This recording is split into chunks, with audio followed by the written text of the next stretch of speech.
یہ ان کو مصیبت کے اندر آپ ڈال دیجئے۔ تو میرے دوستو پہلی گزارش یہ ہے کہ نماز کا اہتمام کریں، خصوصاً فجر اور عشاء کی سختی کے ساتھ اہتمام کریں۔ من صلی صلاۃ الفردین دخل الجنہ کی جو عصر اور فجر کی نماز پڑھے گا وہ جنت میں جائے گا۔ یہ بڑی محترم بشان ہے۔ اور آج لوگ پریشان ہیں کہ ہم لوگ پریشانی کے اندر ہیں، طبیعت ٹھیک نہیں ہے، یہ نہیں ہے، وہ نہیں ہے۔ بخاری اور مسلم دونوں کے اندر روایت ہے، اگرچہ یہ تہجد پڑھنے کے بارے میں ہے کہ ایک آدمی ذکر رجل، ایک آدمی کا تذکرہ کیا گیا کہ یہ آدمی رات تک سوتا ہے تو اللہ کے نبی فرمائے بالا فی اذنہ او قال اذنی، کہ شیطان کی بالش، شیطان اس کے کان میں پیشاب کر دیا۔ اگر تہجد کے بارے میں نہ ہو تو سوچئے کہ روزانہ اگر یہ نیت ہم کرتے ہیں کہ فجر میں اٹھنا ہی نہیں ہے تو یہ نیت ہی حرام اور ناجائز ہے، اس پر عذاب ہوگا۔ جب ایسی عبادت، ایسی نفل جس سے فجر کی نماز میں کوتاہی ہوتی ہے وہ جائز نہیں ہے، تو پھر ہم لوگ دنیا کے کام کو اس طریقے سے کریں اور فجر کو چھوڑیں تو میرے دوستو کیسی اللہ کی ناراضگی ہوگی۔ اس لیے فجر کی نماز کا اہتمام کریں اور عشاء کی نماز کا بھی اہتمام کریں، اور عشاء کے بعد جو تعلیم ہوتی ہے وہ تھوڑی دیر بیٹھیں، اور تعلیم کے بعد اٹھے۔ اگر کوئی بیمار ہے، مجبور ہے اور نہایت پریشان حال ہے تو اس کے لیے ایک الگ چیز ہے، لیکن بندی کر دی گئی ہے، لوگوں کو علم نہیں ہے، اس لیے سب یہیں آ رہے ہیں، ادھر کسی کو پتہ نہیں کر دیے بھائی۔ جو پیچھے صحن میں بھی نماز کا نظم ہے، اس لیے اب آگے جگہ نہیں ہے، جو حضرات اب آ رہے ہیں وہ پیچھے چلے جائے صحن کے اندر، اب یہاں گنجائش نہیں ہوگی، اور بچے لوگ کو اٹھا کے باہر بھیج دیجیے۔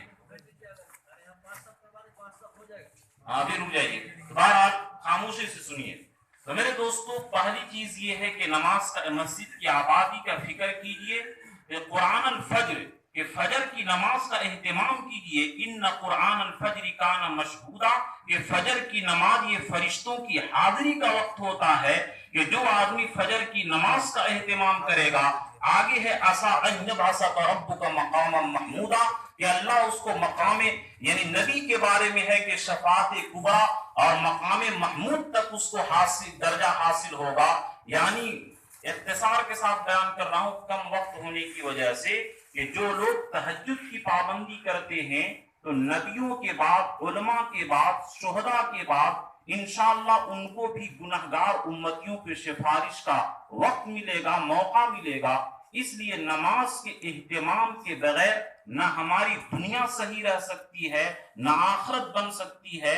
نماز کے اہتمام یہ شرط اول ہے، اور اس کے بغیر مسجد کی آبادی نہیں ہے، اس کے بغیر ہدایت نہیں مل سکتی ہے، اور ہدایت کا ملنا یہ دونوں جہاں اور آخرت کی کامیابی ہے۔ اہدنا الصراط المستقیم، یہ پورے قرآن کا خلاصہ ہے کہ صراط مستقیم جس کو مل گیا، اور یہ مسجد کی آبادی پر، نماز کا اہتمام پر اور شریعت کی پابندی پر ہی ملے گی۔ اس لیے مسجد کی آبادی کی فکر کریں۔ ماشاءاللہ جس دن کا انتظار تھا اللہ تعالیٰ نے وہ گھڑی اور وقت دکھایا، اور ایک چھوٹے کام سے گزر چکے ہیں اور ایک منجلے کام کے اندر ہیں، پھر اس سے انشاءاللہ بڑے کام کے اندر، اور اللہ تعالیٰ نے اپنے خزانے غیب سے پائے تکمیل تک پہنچانے کے لیے اسباب کا انتظام کر دیا۔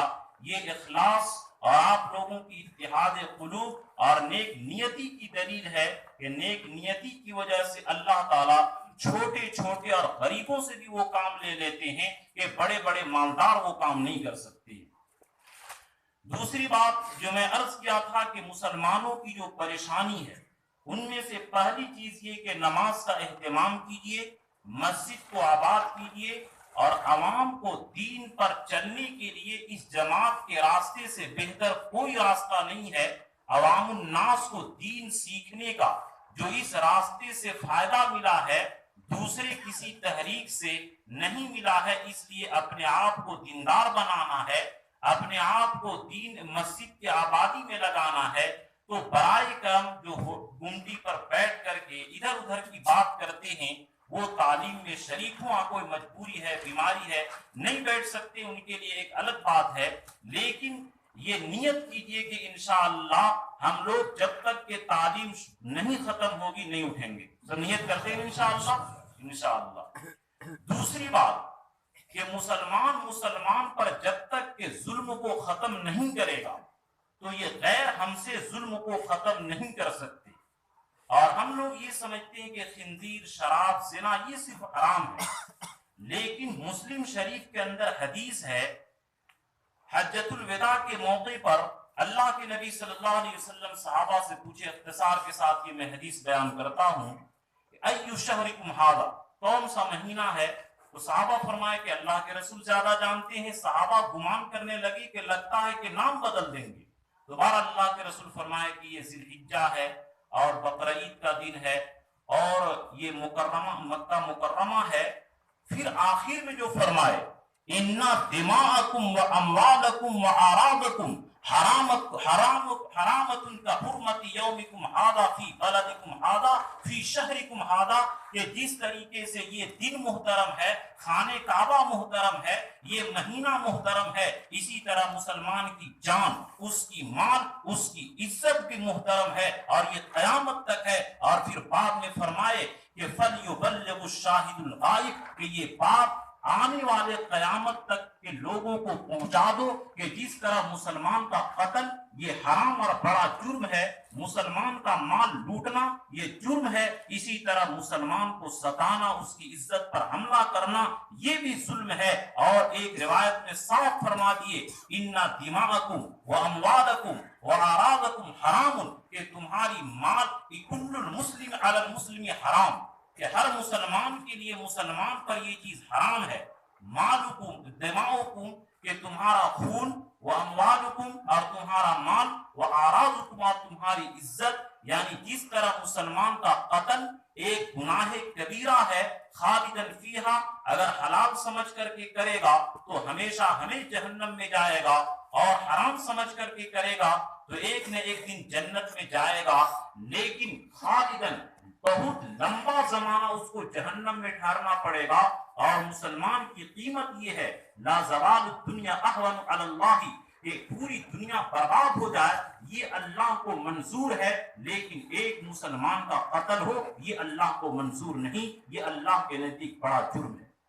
مسلمان کا مال لوٹنا، ناجائز طریقے سے قبضہ کرنا یہ بھی حرام ہے. اسی طرح اعراض کو، مسلمان کی عزت پر حملہ کرنا، کہ کسی کو اللہ نے عزت دیا ہے اب اس پر حملہ کرے، اس کو گرانے کی کوشش کرے. جس طرح زنا، سود حرام ہے. اللہ کے نبی فرمائے کل المسلم علی المسلم حرام، کہ ہر مسلمان کے لیے مسلمان پر یہ حرام ہے. اس کی جان مارنا، مال لوٹنا، عزت پر حملہ کرنا، اس کو پگڑی اچھالنے کی کوشش کرنا.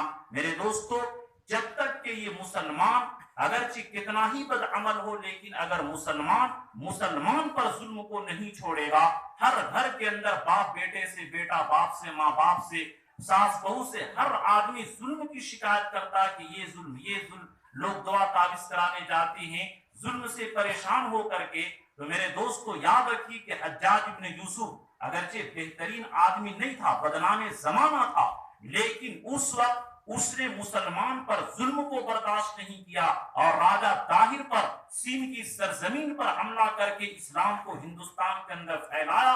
اگر مسلمان کتنا ہی بد عمل ہو، لیکن مسلمان آپس میں ایک دوسرے پر ظلم نہ کرے، ایک دوسرے کی عزت پر حملہ نہ کرے، تو خدا پاک کی قسم کسی کافر اور غیر کی ہمت نہیں ہے کہ مسلمان کو کاٹ دے اور مسلمان کو ٹرین میں رمضان کے مہینے کے اندر برسر عام قتل کر دے. یہ ہرگز ہمت نہیں ہو سکتی ہے. آج مسلمان خود ظلم پکڑتا ہے، اس لیے غیروں کا سینہ اونچا ہو رہا. تو یہ مسلمانوں کی تباہی کے جو اسباب اور مسلمانوں کے بربادی کے جو اسباب ہیں، تو میرے دوستو ان میں سے ایک مسجد کی بے حرمتی، کے لوگ مسجد میں لڑائی شروع کر دیتے ہیں اور مسجد کو اکھاڑا بناتے ہیں. جبکہ میں باہر یہ حدیث بیان کیا کہ اللہ تعالیٰ کے فرشتے کہتے اسکت یا بغیض اللہ، کہ اے اللہ کے دشمن، مسجد میں زور سے بولنے سے خاموش رہا. اور ہم لوگ لڑتے ہیں، کھینی بھی کھاتے ہیں مسجد کے اندر. یہ مسجد کی بے حرمتی اور مسجد کی تعمیر اور مسجد کی آبادی کے خلاف ہے.